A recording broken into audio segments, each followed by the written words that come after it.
Bonjour à tous. Donc juste, moi je ferai donc Elsa je serai Elsa Pellegri et je laisse juste Priscilla et Christelle de dire, qui elles sont et si elles veulent dire un petit mot.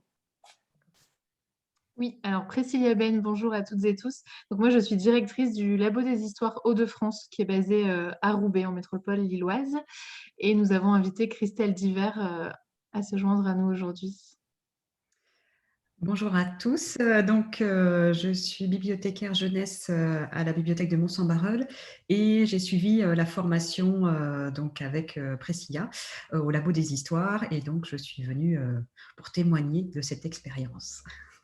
Merci Christelle. Et on se demandait, comme je n'ai aucune vision de qui est derrière l'écran du côté des spectateurs, spectatrices, si vous pouvez commencer à utiliser le question-réponse pour dire qui vous êtes, juste pour qu'on ait une petite idée des participants. Voilà, on ne le regardera peut-être pas tout au long de la présentation, mais ça nous donnera une petite idée, comme on ne peut pas faire vraiment de tour de table. Et pendant la présentation que je vais vous faire, n'hésitez pas non plus à poser des questions par ce biais-là, et on essaiera d'y répondre au fur et à mesure. Voilà, donc je vais commencer la présentation qui se déroule en 3 temps. Je vais d'abord vous présenter notre association et ce qu'on y fait, et puis ensuite notre offre de formation avant qu'on puisse échanger un peu plus dans le détail en revenant sur des expériences qui ont eu lieu soit donc, en Île-de-France, puisque moi je dirige le Labo des Histoires Île-de-France-Est, mais il y a 3 antennes en Île-de-France, soit dans les Hauts-de-France, puisque ce sont les expériences qu'on connaît le mieux.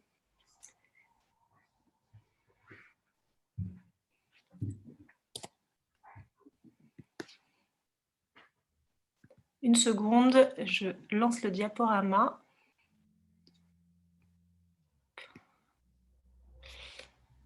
Voilà, je ne sais pas si vous le voyez. Est-ce que Priscilla ou Christelle, comme vous êtes les seules que je vois, vous pouvez me dire si on voit quelque chose à l'écran? Merci.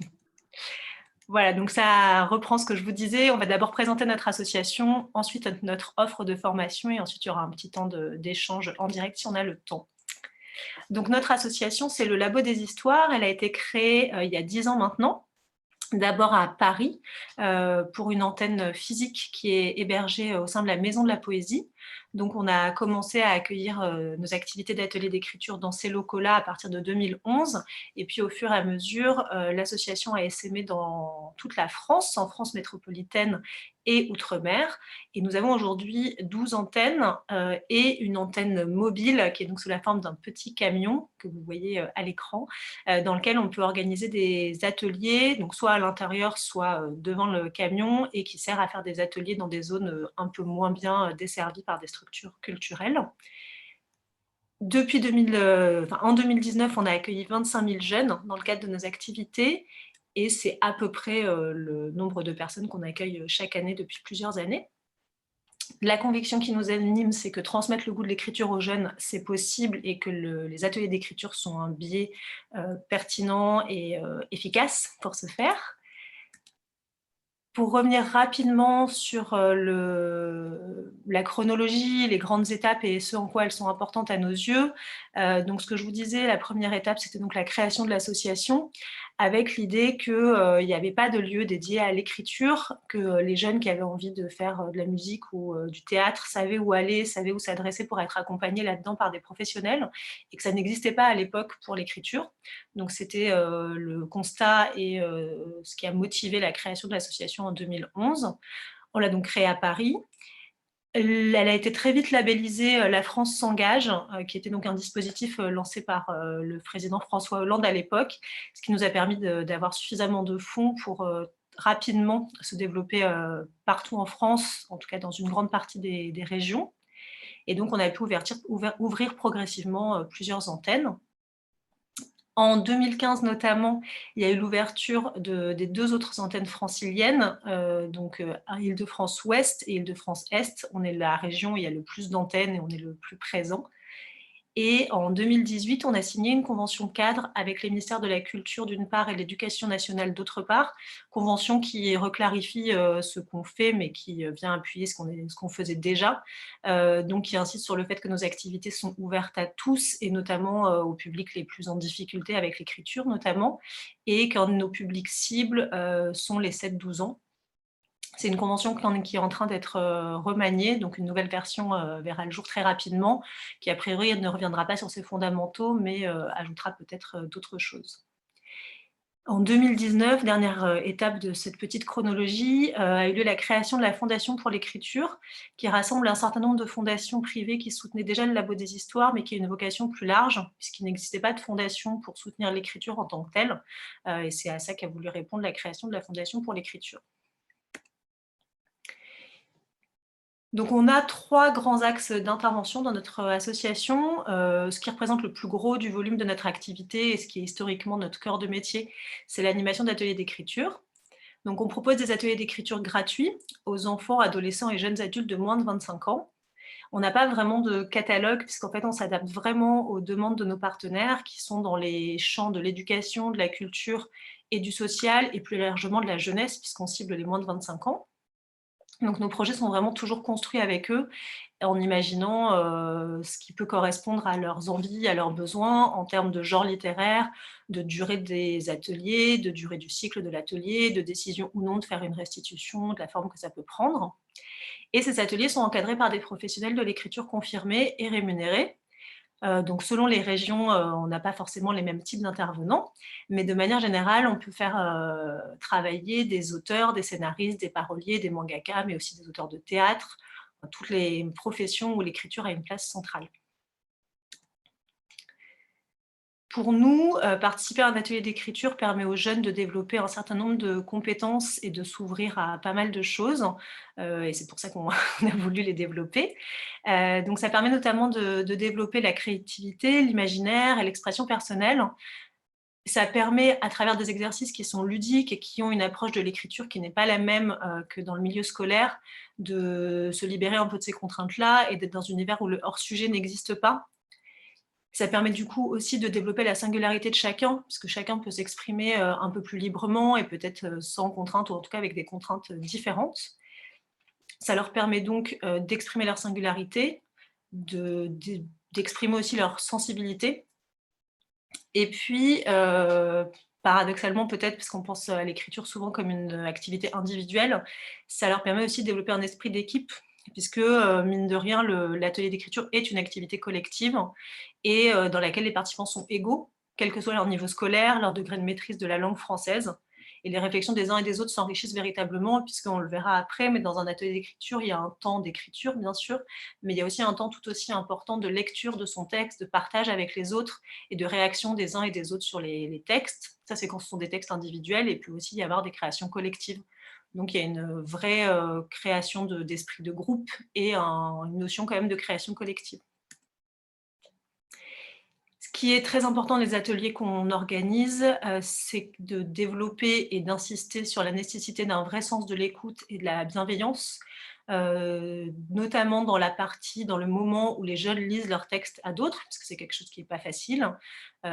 Quand on dit bienveillance, ce n'est pas une bienveillance un peu idiote, mais c'est vraiment l'idée d'inciter les jeunes à faire des retours sur les textes eux-mêmes et pas sur les uns et les autres, les caractères des uns et des autres. Et le système de l'atelier d'écriture permet ça de manière assez efficace, et donc ça entraîne assez souvent des liens un peu différents entre les uns et les autres, des liens qui n'étaient pas forcément ceux qui existaient au préalable si c'est un groupe qui se connaît déjà. Donc l'idée d'un atelier d'écriture, c'est aussi d'amener les jeunes à savoir mieux exprimer un avis sur un texte, à apporter des remarques constructives dans une idée d'amélioration.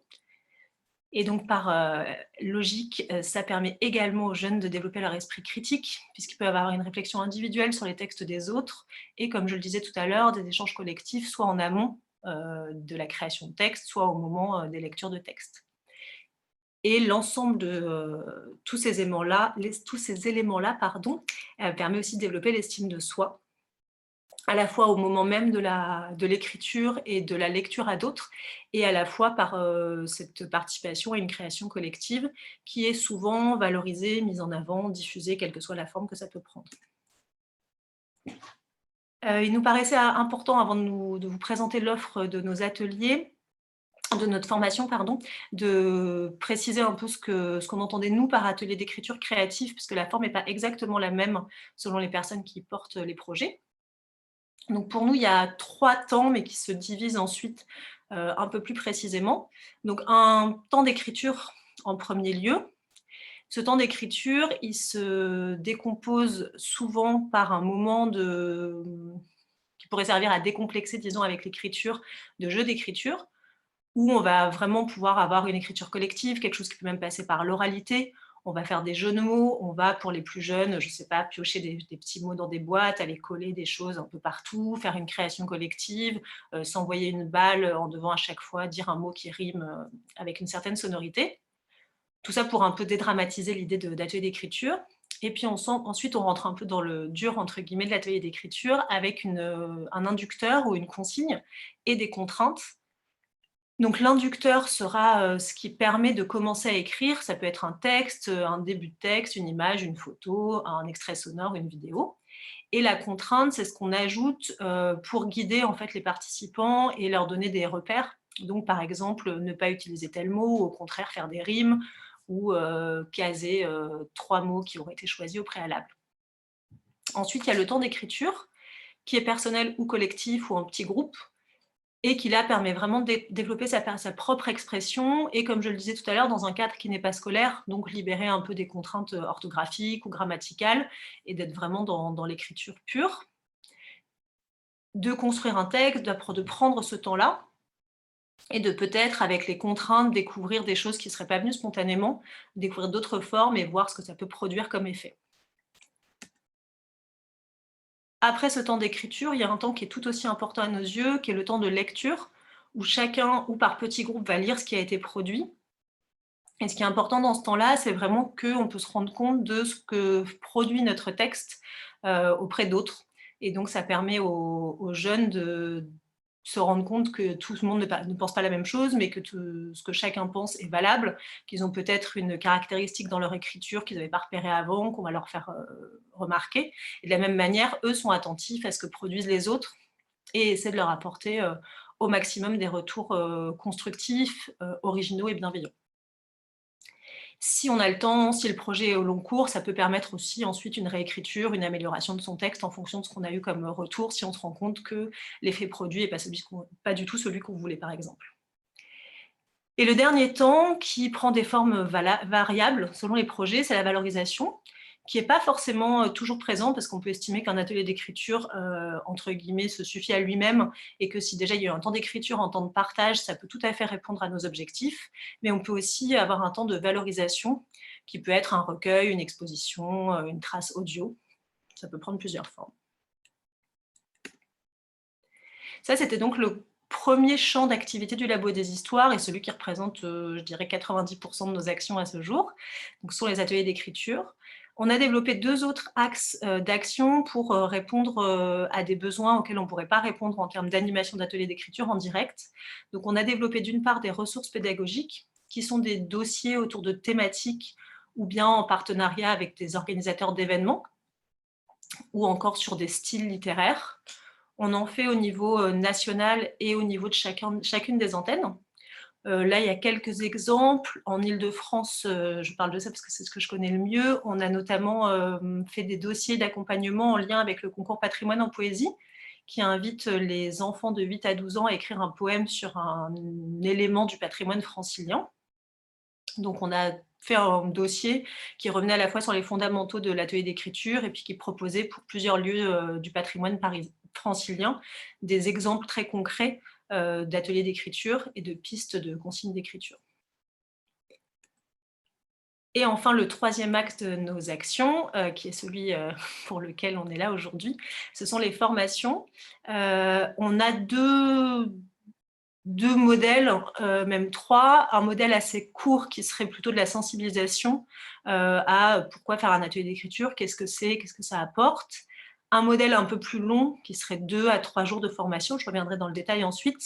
Donc c'est 2 à 3 jours de formation un peu déjà formatés et qui peuvent s'adapter à tout type de public. Et un troisième modèle qui peut être des formations un peu plus personnalisées, selon des objectifs plus précis, soit en termes de public, soit en termes de type d'écriture. Voilà pour les activités du Labo des Histoires. Je ne sais pas si à ce stade, il y a des questions. Je me tourne vers l'écran, vers Priscilla qui ne me voit pas. Oui, alors, il y avait des petites questions auxquelles Oui, j'ai répondu au fur et à mesure, enfin voilà, ok. mais n'hésitez pas si vous avez d'autres questions à les mettre, voilà, dans la partie, questions-réponses et là, j'en profite. Faites-vous des groupes d'âge? Des groupes d'âge dans nos ateliers? Alors juste, peut-être que j'ai pas été très claire, mais effectivement, nos ateliers, soit ce sont des groupes déjà constitués, donc des classes, donc l'âge est déjà fait, soit ça se travaille avec le partenaire. Par exemple, Christelle pourra en parler peut-être, mais si on fait un atelier en bibliothèque, ça peut se décider en amont. Soit c'est un atelier 5-25 ans, soit on fait des groupes d'âge un peu plus réduits. Et pour les quelques ateliers qu'on fait en direct, qui sont assez peu fréquents et pas dans toutes les antennes, dans l'antenne de Paris, qui est donc la première qui a été créée, il y a des ateliers ouverts à tous, où là, on a 2 groupes d'âge, globalement, qui sont 9-14 et 15-25. Voilà, je ne sais pas si j'ai répondu. Et j'en profite, une deuxième question. Y a-t-il des actions de formation pour les auteurs intéressés? Pour les auteurs intéressés à animer un atelier? Alors, on n'a pas encore ce module de formation en tant que tel, mais je vais développer notre offre de formation. Pardon. Il y a une des formations qui est vraiment animer un atelier d'écriture qui peut tout à fait s'adresser à un auteur, mais par contre, les personnes qui participeront ne seront pas forcément toutes auteurs. Voilà. Je poursuis. Il n'y a pas d'autres questions? Oui, oui, oui. Donc, notre offre de formation, comme je vous le disais, il y a cette formation, alors on les a appelées de manière très originale 1, 2, 3. La formation 1, c'est vraiment une introduction qui se fait en une demi-journée et l'idée, c'est de présenter très largement ce que sont les ateliers d'écriture créative, leur intérêt, nos principes et puis éventuellement commencer un peu à s'interroger sur comment monter un projet en fonction du public qu'on a. La formation 2 et la formation 3 sont toutes les deux sur 2 à 3 journées avec une partie qui se ressemble sur la première journée et une partie un peu spécifique sur les deuxièmes journées. Et l'objectif de ces 2 formations, c'est soit d'animer un atelier d'écriture, de savoir l'animer soi-même, soit d'avoir une connaissance de l'animation, mais de pouvoir surtout monter un projet, de l'élaborer, de voir à quel intervenant faire appel pour animer les ateliers d'écriture. Voilà les formations 2 et 3. Et dans le détail, la formation 1, donc introduction aux ateliers d'écriture créative, comme je le disais, l'objectif c'est de découvrir ce que c'est un atelier d'écriture créative, de savoir en quoi l'activité peut être opportune et peut-être d'échanger justement avec l'animateur et les participants selon les publics, quel est le meilleur modèle, c'est peut-être pas le bon terme, mais en tout cas comment ça peut être le plus pertinent en fonction du public, et savoir comment l'organiser, donc se poser les bonnes questions en amont, et avoir le suivi depuis le début jusqu'à la fin. Comme c'est qu'une demi-journée de formation, on aborde ça vraiment dans les grandes lignes. Il n'y a pas d'aspect pratique à cette formation, c'est une formation qui est uniquement théorique avec des échanges. Elle s'adresse à tous, mais quand même plus à des personnes qui sont déjà en contact avec des jeunes ou des personnes avec lesquelles ils voudraient faire des ateliers d'écriture, donc enseignants, animateurs, éducateurs, médiathécaires, etc. On revient donc sur les principes, l'histoire et l'intérêt des ateliers d'écriture, sur la méthodologie, sur la façon d'articuler un projet d'écriture et comment interagir et recevoir un intervenant si ce n'est pas nous-mêmes qui animons l'atelier d'écriture. Et comme je le disais, cette formation est exclusivement théorique. Et en général, le formateur est un salarié du Labo des Histoires, donc une directrice ou un directeur d'antenne le plus souvent. La formation 2 ensuite, elle vise vraiment à savoir animer un atelier d'écriture. Les objectifs, c'est mieux comprendre ce que c'est un atelier d'écriture en rentrant un peu plus dans le détail, connaître l'histoire et les principes des ateliers d'écriture, parce qu'on pense quand même que c'est important d'avoir une vision sur les différentes approches et la manière dont c'est perçu en France, la manière dont c'est pratiqué en France et le positionnement du Labo des Histoires. Donc nous, on vous forme à ce qu'on pratique nous. Et puis disposer des bases nécessaires pour animer un atelier. Et pour le coup, cette formation permet de le mettre directement en pratique.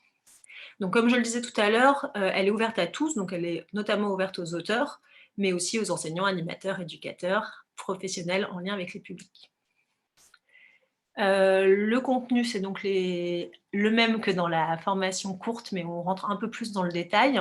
Donc, on revient vraiment sur ce que c'est animer un atelier d'écriture, quelle posture peut prendre l'animateur, quelles sont les difficultés de cette posture, ce qu'il y a comme technique d'écriture. On rentre un peu plus dans le détail dans ce que peuvent être les inducteurs, ce que peuvent être les consignes, ce sur quoi on peut se baser pour faire des ateliers d'écriture. On insiste aussi, on prend le temps de s'interroger sur les retours à faire sur les textes, qui est une partie assez difficile des ateliers d'écriture et importante. Et puis, de manière générale, on réfléchit à comment utiliser les ressources, soit qu'on a déjà, soit à aller chercher.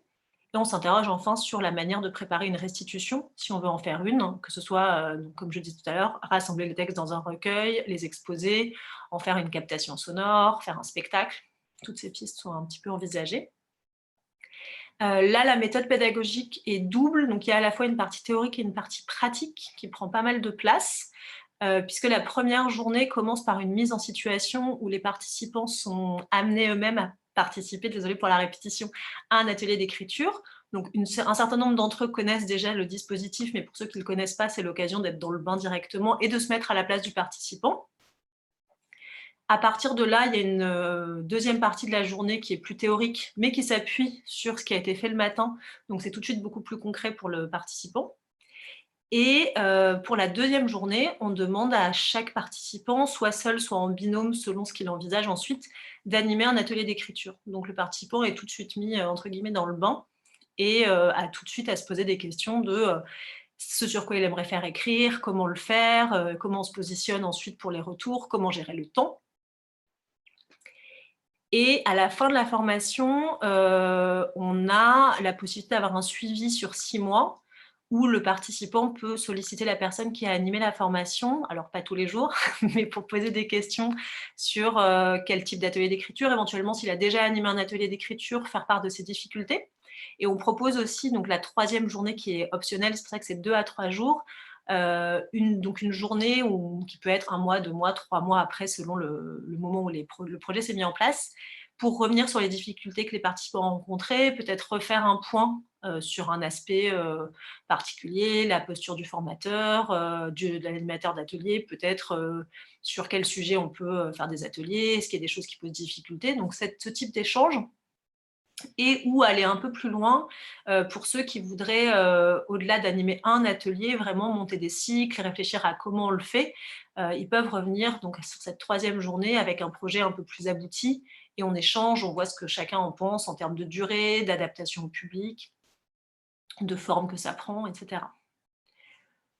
Et là, pour les formateurs, pour cette formation, c'est un salarié du Labo des Histoires ou le plus souvent un binôme salarié du Labo des Histoires et intervenant. Donc, on fait appel aux personnes qui animent pour nous des ateliers d'écriture, notamment pour cette première journée, pour mettre dans le bain les participants. Ce sont eux qui animent les ateliers et ils peuvent ensuite rester la journée et faire aussi part de leur retour pour avoir les 2 visions, celle du salarié du Labo des Histoires et celle de l'animateur d'atelier. Certains de nos salariés ont de la double casquette, donc ils peuvent assurer la formation en entier puisqu'ils ont par ailleurs animé ou animent encore des ateliers d'écriture. Voilà. Est-ce qu'il y a des questions là, peut-être avant de rentrer dans la 3e formation?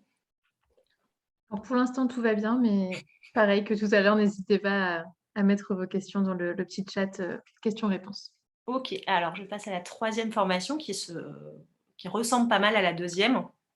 Mais là, on s'adresse plutôt à des personnes qui ne vont pas forcément animer eux-mêmes, mais qui voudraient monter des cycles d'ateliers. Alors peut-être qu'il y aura des ateliers qui seront animés par eux, mais aussi des ateliers qui seront animés par des intervenants extérieurs. Donc il y a une base qui est commune, parce qu'on pense que c'est quand même important de toute façon d'avoir cette pratique de l'atelier d'écriture pour voir un peu de quoi on parle, d'avoir aussi cet apport théorique sur l'histoire des ateliers, les fondamentaux, ce que ça amène aux jeunes. Mais ensuite, on rentre un peu plus dans le détail de comment monter le projet, quelles questions on doit se poser en amont, comment, en termes de temporalité, on s'y prend, quel rapport on peut avoir avec l'intervenant. La question de la restitution se pose encore plus, puisque c'est souvent à l'organisateur plutôt qu'à l'intervenant de se poser la question. On peut aussi se poser la question, possiblement, c'est pas noté ici, mais de la notion d'évaluation, de comment on voit si cette activité a pu convenir au public ou non. Donc, c'est une formation qui intègre aussi des éléments de gestion de projet et pas seulement de l'animation d'ateliers d'écriture en tant que tel. Mais sinon, la méthode pédagogique est à peu près la même, dans le sens où la première journée se base aussi sur une mise en pratique avec une participation à un atelier d'écriture, des apports théoriques l'après-midi. En revanche, la deuxième journée, on ne demandera pas forcément aux personnes d'animer l'atelier elles-mêmes, mais plutôt en piochant des petits papiers de type quel public, quelle durée, et puis quelle thématique, par exemple, de se dire, OK, si je dois faire des ateliers d'écriture pour des jeunes de 15-18 ans sur l'égalité homme-femme, comment je fais, quel temps je prends, qu'est-ce que je peux faire comme type de restitution. Et là, c'est plutôt dans ce type de problématiques que les participants vont être plongés plutôt que l'animation en tant que telle. Il y a aussi un suivi sur 6 mois qui est proposé de la même manière. Les participants peuvent solliciter le formateur de manière régulière s'ils ont des hésitations sur la manière de monter leur projet ou si au contraire ils ont commencé et puis ils se posent des questions en cours de route. Et là encore, on peut refaire une troisième journée ou demi-journée qui sera plutôt un retour d'expérience collectif où chacun pourra dire comment il a monté son projet, ce qui a marché, ce qui n'a pas marché, et puis voir si les choses peuvent s'améliorer. Voilà, et ce qui n'est pas indiqué par écrit, mais que je reprécise ici et que j'ai déjà dit en début d'intervention, c'est que, donc ça c'est l'offre de formation un peu déjà formatée, entre guillemets, mais on peut aussi proposer des formations plus courtes ou alors le même volume mais vraiment orienté selon le type de public ou selon l'expression artistique choisie. On pourrait imaginer de faire une formation sur animer un atelier slam ou animer un atelier BD ou construire un projet de création de podcast. Donc, soit ça s'intègre à la formation qui fait 2 à 3 jours, mais c'est vraiment une orientation très précise, soit pour des personnes qui connaissent déjà le milieu, qui sont déjà soit animateurs d'ateliers, soit qui ont déjà monté des projets, mais qui s'interrogent sur comment monter un atelier précis pour un type de public ou avec une volonté artistique spécifique. On peut aussi monter des formations ad hoc. Voilà. Elsa, je me permets, Oui. il reste 15 minutes. Ouais, ben c'est parfait. Il n'y a pas de questions? Non. Alors, j'allais justement te passer la parole, Priscilla, pour présenter des activités qui ont lieu dans ton antenne, sachant que là, vous avez à l'écrit des exemples de ce qu'on a fait récemment, mais que comme j'ai déjà pas mal parlé, je ne présente pas ce qu'on a fait en Île-de-France et je te laisse dire ce qui a été fait récemment en Haute-France. Très bien. Je vais être brève pour pouvoir avoir un peu de temps pour écouter Christelle. Donc, dans les Hauts-de-France, on a mené plusieurs actions de sensibilisation et de formation. Comme Elsa vous l'a présenté, il y a eu par exemple des demi-journées à destination des professeurs documentalistes, par exemple, l'Association nationale des professeurs documentalistes du privé.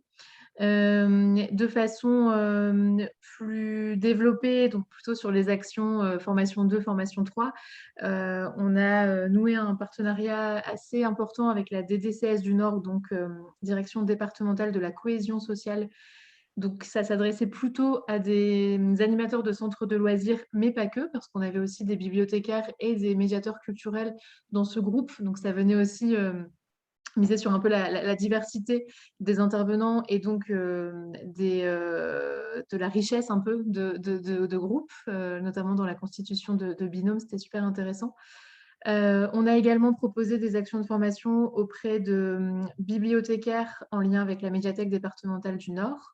Et puis, là, à venir en 2022, on a une action de formation avec l'établissement public de santé mentale de Lille Métropole, où là, sur 2 jours, on va donc les accompagner.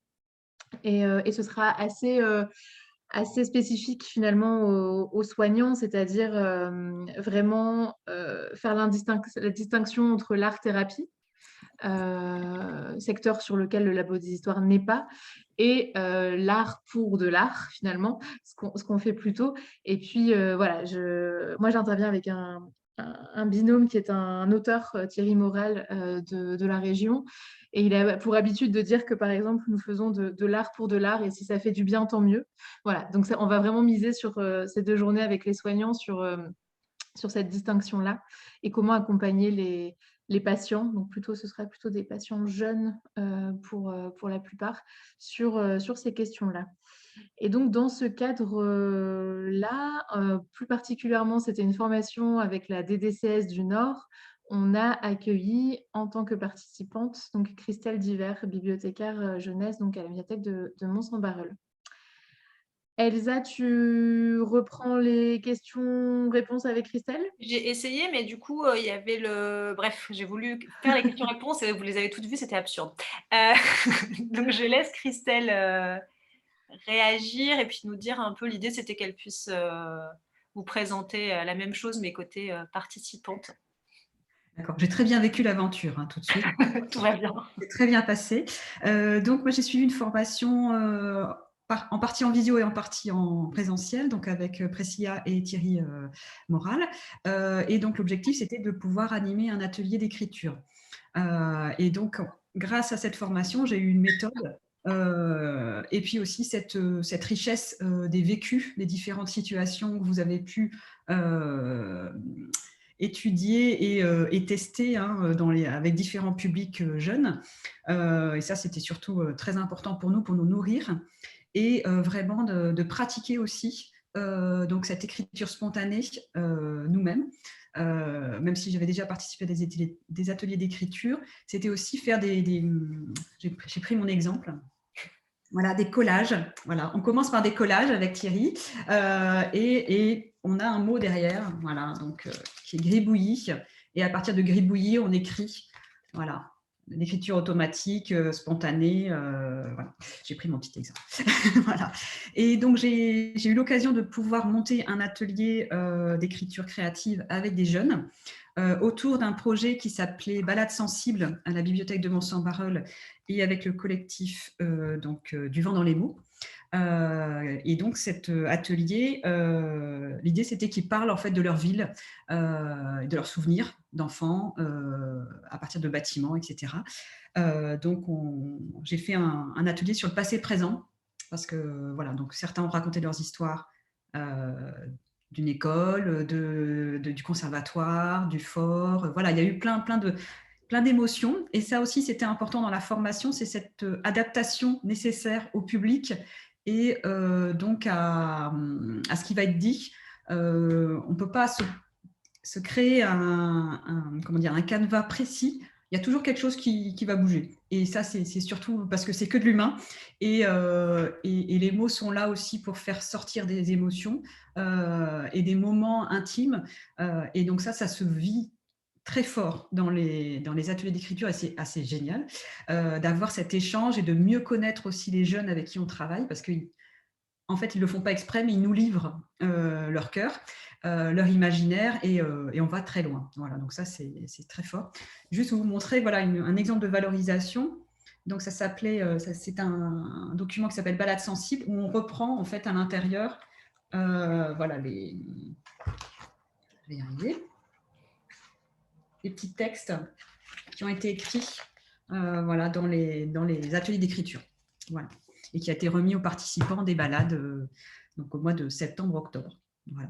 Et juste Christelle, c'était un atelier unique ou c'était un cycle? En fait, on a fait un atelier physique d'écriture avec des jeunes et aussi avec des seniors. Voilà, donc parce que je ne l'ai pas abordé parce que c'était pas forcément. Non, c'est intéressant. Et après, on a été aussi récupérer des témoignages, mais en audio, sur place avec des habitants. Voilà. Et donc, tout a été mélangé, aussi bien l'écrit, l'oral. Et donc, c'était un cycle général sur ce projet, voilà, sur la mémoire de la ville et le ressenti des habitants. Voilà. Et à la fin, on faisait une balade dans la ville avec des artistes et donc avec les textes qui ont été écrits lors de ces ateliers.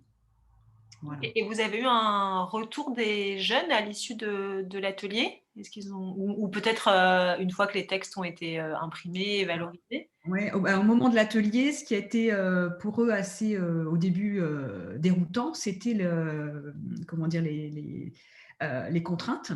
Voilà, je leur demandais de suivre un petit canevas sur à la fenêtre, j'ai vu, voilà, c'était tout un début de texte. Et puis en fait, après, ça les a libérés. Et ils sont partis, mais dans des listes, voilà, ils sont partis. Le crayon est parti, voilà, j'ai pas pu les arrêter. Et ils avaient aussi aimé finalement cette petite contrainte de temps, c'est-à-dire qu'on va pas trop réfléchir, parce que j'étais avec un groupe de jeunes qui partaient très, très, très, très, très loin. Et ça a permis justement de canaliser leur énergie. Et c'est surtout l'échange à la fin qui était très intéressant entre des personnes qui ne se connaissaient pas et même entre deux frères qui, par l'écriture, se sont trouvés encore plus de points communs. Voilà. Donc, il y a voilà, l'écriture et les mots, la force des mots, voilà, c'est quelque chose d'assez magique. On n'a pas l'impression que ça va sortir comme ça d'un coup, et puis voilà, c'est parti. Et c'est assez, comment dire, j'ai pas eu de frein sur ces ateliers. Voilà, mais effectivement, il faut toujours être bienveillant, à l'écoute, attentive et partager. Voilà, ça, c'était aussi dans la formation, cette posture d'accompagnement et d'ouverture. Voilà, mais quand on fait ce métier en bibliothèque, je pense qu'on l'a déjà. Hein, donc, Merci. rien. Est-ce que tu as vu des questions, Priscilla? Je ne sais pas si tu as repris le...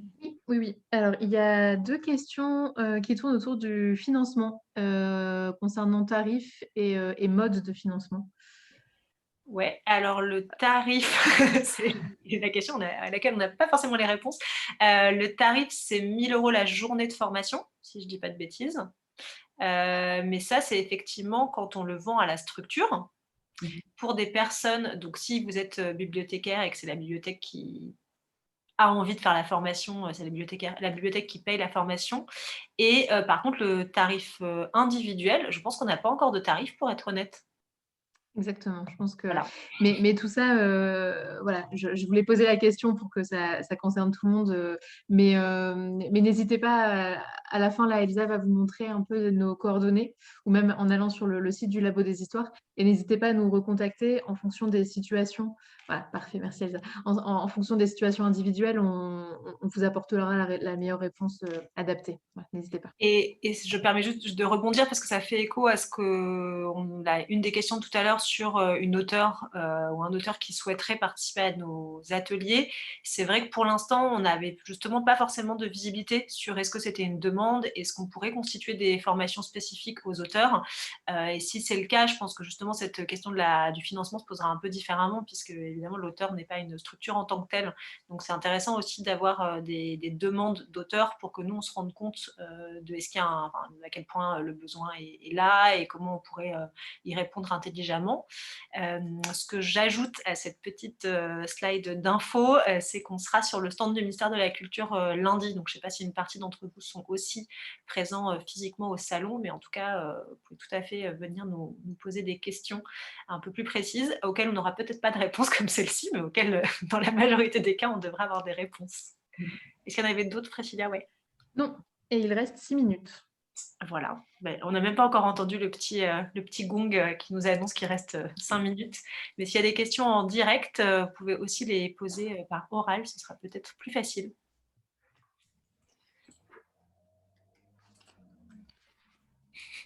Ou pas.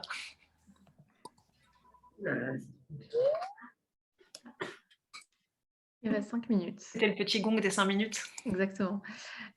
Christelle, est-ce que tu avais des choses à ajouter un peu sur ton expérience? Alors, c'est vrai que j'ai voulu être brève et donc je ne l'ai pas précisé, mais en effet, c'était une formation un peu spéciale puisqu'on l'a tenue en visio sur la première journée. On a même fait 2 demi-journées de visio pour pas que ce soit trop lourd sur une même journée. Donc, de la même façon, on a dû s'adapter parce qu'on ne peut évidemment pas proposer la même chose en présentiel qu'en distanciel. Et puis ensuite, la deuxième journée en présentiel s'est tenue 4 mois plus tard, il me semble. C'était bien justement d'avoir ce délai. Exactement. Exactement. Et c'est ce qu'on propose justement dans l'offre de formation, c'est d'avoir aussi une journée qui arrive un peu plus tard, qui permet aux participants de la formation de maturer un peu tout ce qui s'est passé, d'enregistrer, peut-être même de tester, comme ça a été ton cas, Christelle. Et ensuite, cette deuxième journée, on l'a vraiment pensée très personnalisée, en faisant vraiment des retours d'expérience sur ce que vous avez justement pu tester suite à la première journée. Et c'est vrai que voilà, c'était un mi-chemin un peu entre ce qu'on propose aujourd'hui dans notre offre et je pense que ça répondait à un besoin des participants de ce jour-là. Donc, il y avait trois bibliothécaires. Voilà, je pense que c'était vraiment un besoin qui était assez fort de pouvoir vous faire un retour sur ce que vous aviez imaginé, ce que vous aviez testé ou ce que vous alliez tester. Voilà, donc c'est un peu ce que vous présentez, Elsa, tout à l'heure dans la formation 2 et la formation 3, cette possibilité aussi de vous faire des retours très concrets sur ce que vous envisagez. Est-ce qu'on a le temps? Je pourrais peut-être faire une petite lecture de ce qui a été produit. Ouais. Est-ce que ça peut être intéressant ou pas? Oui. Il reste 3 minutes et voilà, comme ça pour conclure. Et juste simplement, avant que tu te donnes la parole, Christelle, mais pour être sûr qu'on ait répondu à tout le monde et qu'on puisse le faire ensuite, en termes d'organisation, messieurs, dames, des organisateurs du salon, c'est possible de récupérer la liste des adresses mail des participants et de leur envoyer ce que j'ai présenté, comme ça ils auront nos coordonnées à la fin? Ce que vous pouvez faire, par contre, c'est vous indiquer une adresse mail à laquelle ils peuvent vous contacter. Ok, bah, c'est ce qu'on a fait, mais du coup, je vais peut-être le remettre à ce moment-là. Ça, nous, on peut aussi la communiquer. Ok, alors je repartage l'écran juste pour que ça reste en fond d'écran pendant que Christelle fait la lecture et que les personnes qui veulent puissent noter nos adresses. Voilà. Bien. Et donc, Christelle, tu as 2 minutes. C'est parti. Belle conclusion. Alors, par la fenêtre, je vois la vie, les enfants qui courent, les parents souriants ou pressés. J'entends les papotages, les rires, la musique s'échapper des fenêtres, les voix lyriques. Je sens la nature, la nouvelle journée qui s'annonce, le début d'un nouveau projet. Je devine la vie souterraine, le travail des fourmis, les oiseaux qui discutent entre eux. Alors j'imagine que la nature rêve d'être tranquille. Et je rêve de ce lieu plein de vie, encore et pour toujours, de nouvelles rencontres et d'un foisonnement de couleurs. Voilà. Je suis désolée, Merci, je vais finir Christelle. par remettre correctement le... J'ai complètement déstabilisé les personnes qui écoutaient le joli texte lu par Christelle. Et Christelle, ce texte a été écrit par un jeune de quel âge, tu te souviens? C'était 15 ans, 14-15 ans. C'est chouette. Bah oui, ils ont des belles plumes. Hein. Et les personnes âgées avaient le même type, enfin c'est le même modèle? Oui, et c'est pas les mêmes souvenirs, c'est d'autres choses.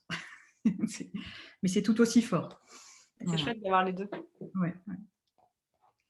J'allais dire de le lire, mais les 29, ça va être coupé. Ce serait dommage. Oui, voilà, on va terminer cette conférence. Merci beaucoup à toutes les trois pour cette intervention et puis bonne suite de ce salon à Montreuil et à bientôt.